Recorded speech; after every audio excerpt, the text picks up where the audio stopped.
here's how we introduce a new colour of yarn into our work, or it could be that we've come to the end of a ball of yarn, so we need to start knitting again with a new piece of yarn, or we might have encountered a knot in the yarn, which does sometimes happen in the manufacturing process. So we're going to look at how we join a new piece of yarn into our work. Now, ideally, you always want to try and do this on a knit row, if at all possible. So we're going to go into our first stitch as though we're going to knit, and then taking our new colour or our new piece of yarn, create a loop to go round your right hand needle and holding both ends of that yarn, do a knit stitch. Now you'll notice it's quite loose because you haven't got hold of that yellow yarn. So we're just going to pull that up tight, snug it up to the needle.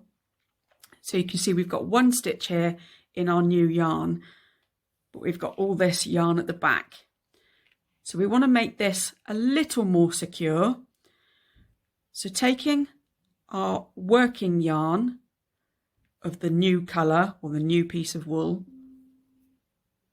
just twist it at the back. And now,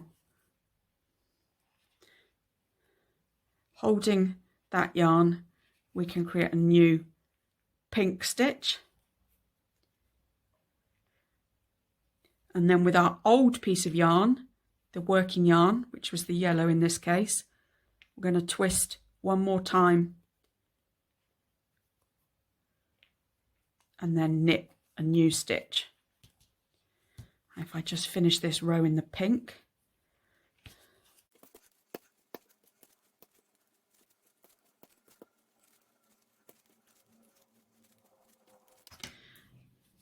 you can see we've got a nice join here at the front of our work where it goes straight from yellow to pink, or if it was the same colour yarn you wouldn't notice any change in the way it looks.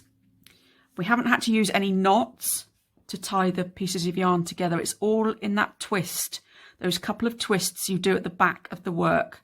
And then what you do when you've finished your project is weave both ends into your work.